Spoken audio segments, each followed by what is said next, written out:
El río de Bogotá es uno de los ríos más contaminados de toda Latinoamérica.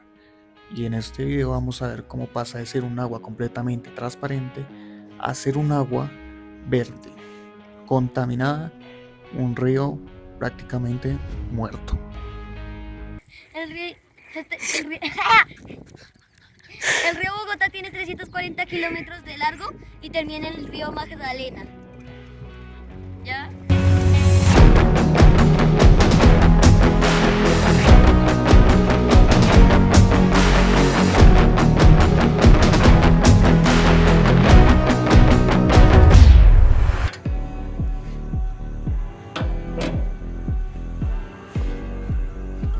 Esto inicia a las 4 de la mañana aproximadamente. El bus salía a las 5, 5 y media, entonces tocaba levantarse temprano.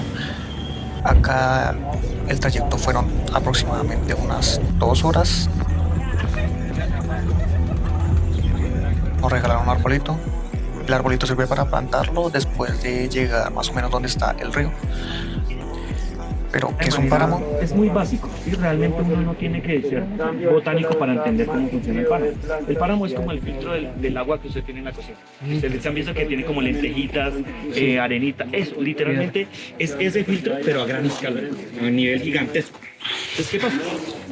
Todas las plantas que crecen aquí, todas, tanto de bosque altoandino como de páramo, esas plantas tienen unas vellosidades que lo que hacen es llamar el agua. Entonces como que es el Bluetooth entre la tierra y el agua que está, todo eso de neblina, toda esa neblina que nosotros vemos, eso es agüita, solo que gotas minúsculas, minúsculas que van viajando.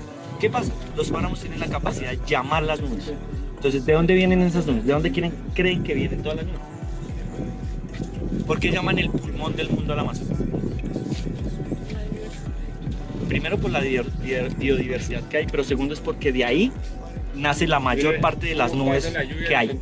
¿Por qué? Porque se evapora todo el agua de la selva amazónica y sube. Pero entonces llueve ahí, no, ellas se viajan. ¿Para dónde viajan? Pues para donde la están llamando. Vienen para los páramos. Bien, por eso si se acaban los páramos, pues ahí en esta parte no va a Esa llover. poquita agua que se ve allá de fondo es donde tenemos que ir.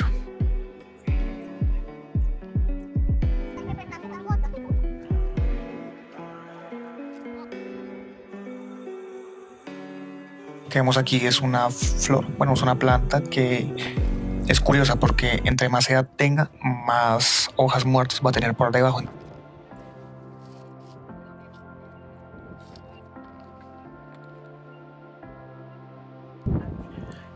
Según nos contaba, todo esto que se ve de fondo antes era río, después pasó a ser plantaciones, bosque más que todo, pero pues con incendios, deforestación y por otras cosas, el río se transformó en bosque y el bosque se transformó en planicies.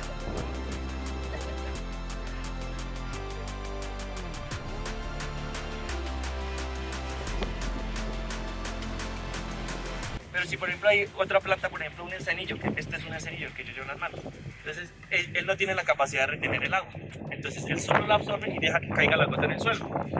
Como esto es el filtro de la cocina, ¿cierto? Entonces la gota se mete en las grietas, cada que se va pasando por un piso térmico diferente se va limpiando, se va limpiando, se va limpiando, hasta que llega abajo y se une con más gotas, y se va creando un riachuelo. Por gravedad, si estoy en la montaña, ¿para dónde va? Pues para abajo. Hacia abajo es donde quedan los nacimientos. Listo, básico. Y en el nacimiento pues ya se suelta el río ya. Eso es básicamente lo que hace un páramo, ¿no? En rasgos muy generales. Y lo que les decía a sus compañeros, Colombia hace 10 millones de años era un océano. ¿Listo? Entonces, por eso es que nosotros, por ejemplo, en un páramo encontramos así arena, ¿sí? Por ejemplo, encontramos que la misma formación de los corales es la misma formación de las rocas de aquí, ¿sí? Básicamente es lo mismo. Por ejemplo, lo que les decía a sus compañeros, cojan los líquenes, que son todas esas barbitas que ustedes ven, y métanlas entre el agua. Literalmente parece un alga, ¿sí? ¿Por qué? Porque fueron las algas que evolucionaron con muchos años, evolucionaron para adaptarse a este medio ambiente. ¿Qué tuvieron que hacer ellas en el primer momento? Pues ser un hongo, ¿sí? Pero ya ahorita pues son una especie importante para nosotros, muy importante. ¿Qué pasa cuando hay un incendio en un páramo? Bueno, el incendio coge las matas y las quema de ahí para arriba, ¿cierto? Pero el musgo no quema, el musgo genera brasa. Entonces cuando él genera brasa, hace que la tierra se caliente demasiado, ¿sí? ¿Y qué pasa? Quema todas las raíces de las plantas. Entonces, si fuese un incendio normal en cualquier otro ecosistema, se quema el tronco y se queman las hojas, pero la raíz se mantiene quietica, entonces él vuelve y crece, pero en un páramo no pasa eso. Entonces, si se quema el páramo, el musgo hace que se caliente tanto la tierra que quema todas las raíces de las plantas. Por eso un proceso de reforestación después de un incendio en un páramo es muy complicado, porque sin raíces, ¿qué toca hacer? De cero. Como pueden ver aquí, de vez en cuando hay un poco de viento, o bueno, hay bastante viento principalmente. Esto hace que las nubes pues se trasladen acá al páramo y que las hojitas puedan, o las plantas puedan tomar el agua que hay dentro de las nubes.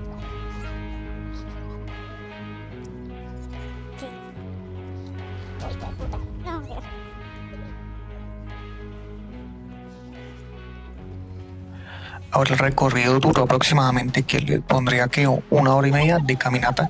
A veces encontrábamos que entre más bajábamos, más agua se veía. O sea, al principio se veía listo, el ambiente era frío, era húmedo, pero no había agua. Entre más bajabas, más encontrabas agua, más agua empezaba a ver por el suelo, en todas partes, y parecían pequeños ríos que formaban caminos dentro de los caminos. Caminos de agua. De hecho, a veces escuchaba, pero no se veían, como habían pequeñas cascaditas.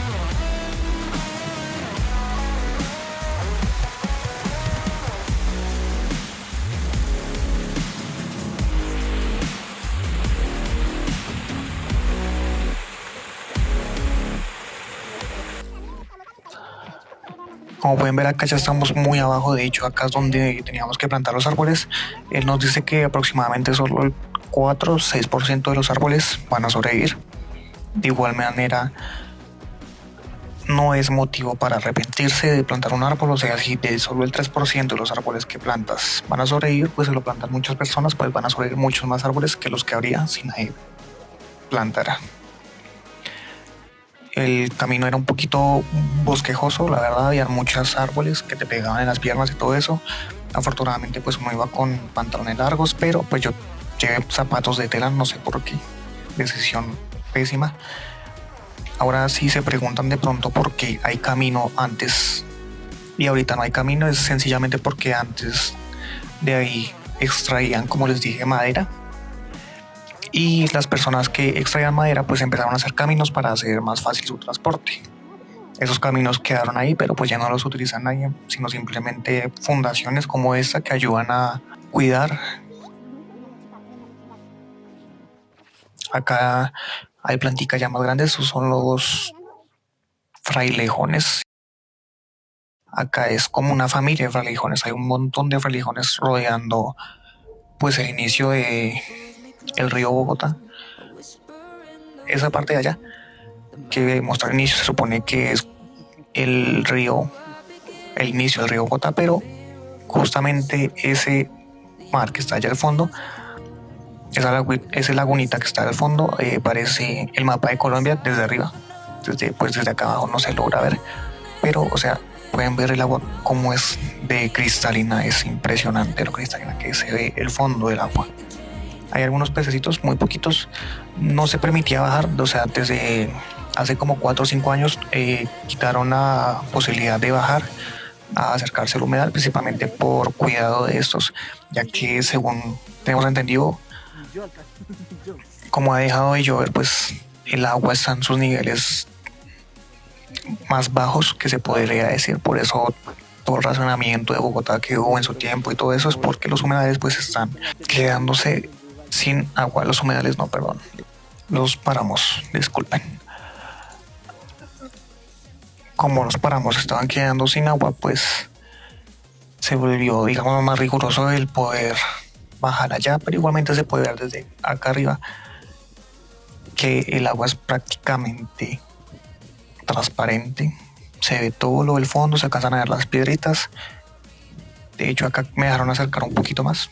Se alcanza a ver que literalmente se ve el pasto de abajo. Es bonito, pero pues ha perdido la altitud del agua. O sea, el río está muy bajito, pero esto demuestra, pues primero, el poder de la naturaleza. Y segundo, que todo en la vida tiene su cuidado y que todo tiene su inicio. Y si no cuidamos estos paramos desde el inicio, pues no podremos tener agua en nuestras casas como lo que se vivió cuando hubo un montón de almacenamientos de agua en Bogotá. Ahora simplemente queda pues disfrutar de las vistas antes de pasar a ver en qué se ha convertido el río Bogotá en su muerte.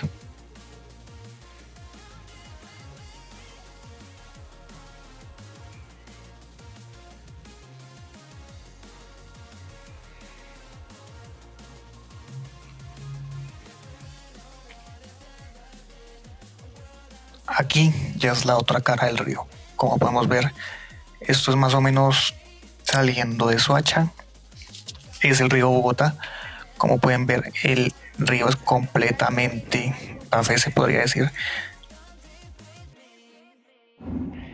Ahorita vamos a salir ahí a la parte de arriba donde está pues digamos la parte más afectada del río.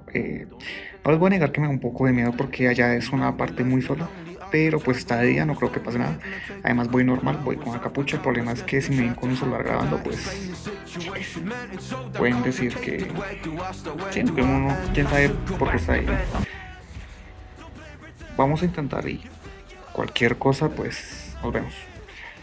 Aquí es el lugar que no me gusta, de hecho no se alcanza a ver porque la verdad me da un poquito de grima ir tan cerca, pero lo que está al lado de mi izquierda es el río, solo que pues está tomado por esas montañitas. Esto que está aquí, si no me equivoco, es la cosa purificadora de agua, la planta de tratamiento de aguas, creo que es eso.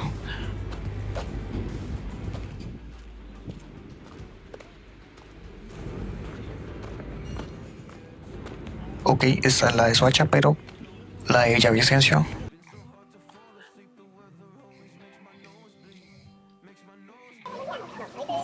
La planta de Villavicencio es una planta gigante, en resumen, que extrae el agua que sale del páramo y la trae hacia acá.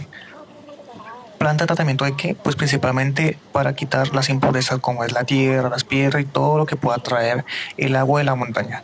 Funciona como un montón de filtros en los cuales su inicio comienza principalmente con el agua que viene de la montaña, que pasa por un montón de filtros, los cuales permiten que el agua que quede en la superficie sea el agua limpia.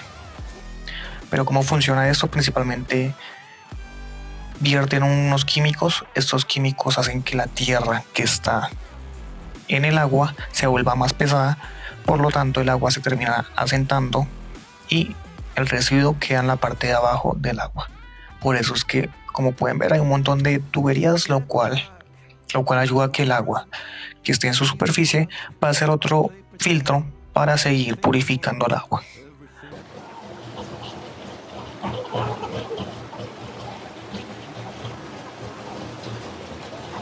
Esto, de hecho, la persona que lo estaba manejando pues es un empleado del gobierno. Tienen que haber alguien 24 horas vigilando el flujo del agua. La parte del químico que ponen depende de la cantidad de agua y la cantidad de suciedad que hay dentro del agua que baja. Y como pueden ver, aquí es donde se mezcla el químico con el agua y esto termina almacenada en este tanque, que si no se preguntan, ese tanque tiene 600 metros de profundidad. O sea, la verdad, no grabé muy bien porque me da cosa. Yo sufro de vértigo y ver un pozo de 600 metros de agua da miedo. Volviendo a Soacha, acá ya podemos ver que a mi izquierda sí se puede ver un poquito más cómo sale el río Bogotá. Pues principalmente tienen que tener en cuenta que esto es un desvío del río Bogotá, pero pues esto termina cayendo todo en el río Bogotá que vimos al inicio. Aquí, como podemos ver, hay familias, principalmente son recicladores. No es una zona muy bonita, no es una zona recomendable para ir, pero pues por mostrarles una de las posibles causas del por qué el río está así. Aunque si pueden ver acá, ya el río está prácticamente contaminado, pues acá lo terminan de contaminar las personas con sus residuos, las personas que viven cerca, botan basura, de pronto no es el mismo cuidado, pero pues hay que entender que pues estas aguas también ya les llegan sucias a ellos. No es un lugar muy seguro que yo sepa, pero alcancé a grabar una parte, entonces disculpen si está mal grabado. Esto que vemos allá es la caída del río. Como pueden ver, eso blanco no es agua. Bueno, sí, se podría considerar agua, es más que todo espuma contaminada claramente. Esto que ven acá es lo más triste que pueden ver. Esto era un lago, una laguna que anteriormente estaba así. Esta foto fue sacada en 1400. Esa espuma huele muy feo. De hecho, cuando llueve, las personas de estas zonas se levantan y encuentran espuma en las puertas de su casa a veces, y esa espuma contaminada que huele horrible. Y antes era pues un río, ahora por toda la basura y por toda la contaminación pues terminó convirtiéndose en residuos. Acá podemos ver la caída del río, como en toda esa espuma es pura contaminación. Eso es lo que termina yendo allá a las casas donde están. Todas estas caídas pues principalmente se supone que deben filtrar el agua, pero el agua está tan contaminada que cuando llegan a estos sitios pues el agua sigue aún muy contaminada. Acá podemos ver pues la clase de casas que hay acá. Son casas de bajos recursos, pero eso no tiene que ver. Y acá vemos cómo se ve el río Bogotá desde la parte de arriba. Esto es lo que no podía grabar cuando estaba caminando porque me daba cosa acercarme ahí, y además que sería raro yo acercarme ahí a grabar si no quería llamar la atención. Eso nos hace pensar pues que no entiendo cómo hay personas que pueden vivir en esta situación, o por qué hay personas que tienen que vivir en esta situación. Ya bajé de allá. Fueron por ahí una media hora más o menos caminando. No me malentiendan, pero pues intenté grabar más que todo es el caño, pero pues las personas que viven al lado pues son personas de bajos recursos, ¿no? O a veces ni siquiera son de bajos recursos, sino simplemente tienen sus casas ahí, las construyeron cuando de pronto eso no estaba tan mal. Igualmente, o sea, el olor es nauseabundo, es muy fuerte, o sea, es exageradamente fuerte. No es lo mismo que irse a un caño y verlo por ahí, que otra cosa de ir allá donde cae el agua sucia.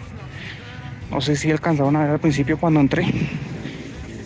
Se veía como la planta purificadora de agua, creo que se llama. Creo que es eso. Como pudieron ver, la de Villavicencio pues es también pequeña, pero la de acá pues, yo la hago mucho más pequeña. Y la diferencia es que la de Villavicencio purificaba o quitaba maleza del agua que salía de la montaña. Acá es agua literalmente picha, o sea, es agua mal cuidada, contaminada, y pues es agua de cañería. Entonces, no sé si tenga alguna eficacia una planta del mismo tamaño para purificar solo tierra, purificar impurezas y contaminación y todo eso.